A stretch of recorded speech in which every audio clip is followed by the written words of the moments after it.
देश की सारी पब्लिक का पैसा लूट लिया गया है। आजाद भारत के इतिहास का ये शायद से सबसे बड़ा स्कैम है। आपको मेरी बात सुनकर शायद लगे कि मैं चीजों को बढ़ा चढ़ा कर कह रहा हूं या एग्जैजरेट कर रहा हूं, लेकिन ऐसा बिल्कुल भी नहीं है। बात यह है कि ये इलेक्टोरल बॉन्ड स्कैम कोई एक घोटाला नहीं है, बल्कि एक घोटालों का भंडार है। स्कैमों की एक इतनी लंबी लिस्ट है कि आप गिनते गिनते थक जाएंगे। और इतना ही नहीं, इसके साथ साथ ये देश का सबसे बड़ा एक्सटॉर्शन रैकेट भी है इसमें। आइए समझते हैं आज के इस वीडियो में एग्जैक्टली क्या हुआ है।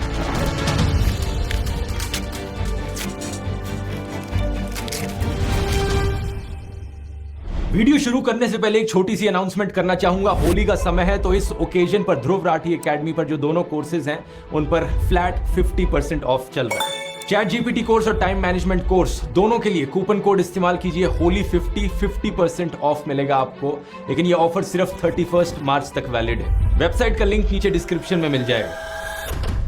अगर इस पूरे घोटाले के भंडार को एक लाइन में समराइज करना हुआ दोस्तों, तो इसे कुछ इस तरीके से किया जा सकता है। तुम मुझे चंदा दो, मैं तुम्हें धंधा दूंगा, और चंदा नहीं दिया तो ईडी का फंदा दूंगा। इस चंदा धंधा मॉडल की बात मैंने अपने पहले भी कई वीडियोस में करी है, लेकिन अब हमारे पास इसका सीधे तौर पर सबूत मौजूद है।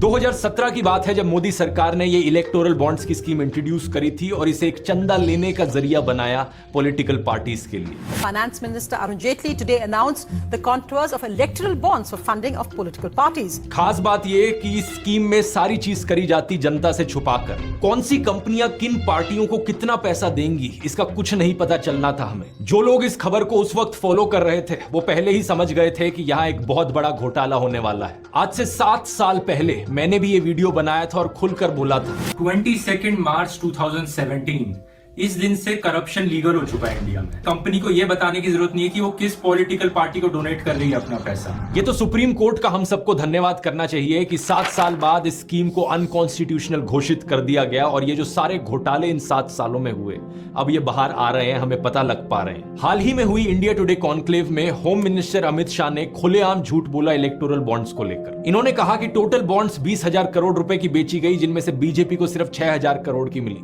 तो बाकी 14,000 करोड़ की बॉन्ड्स किसके पास गए?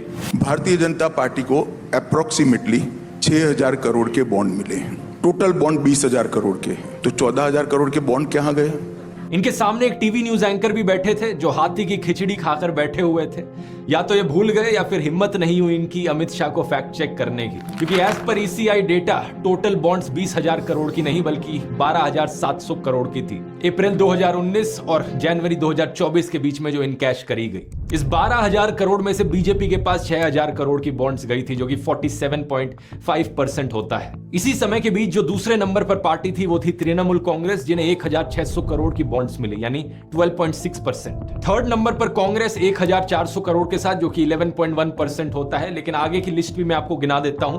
चौथे नंबर पर बीआरएस थी 1,200 करोड़ के साथ, पांचवें पर बीजेडी 700 करोड़ के साथ, छठे पर डीएमके 600 करोड़, उसके बाद वाईएसआर 300 करोड़, टीडीपी 200 करोड़, शिवसेना 150 करोड़, और बाकी जो पार्टीज थी आरजेडी, एएपी, जेडीएस, एसकेएम, एनसीपी, इन सब को 30 से लेकर 70 करोड़ के बीच में चंदा मिला।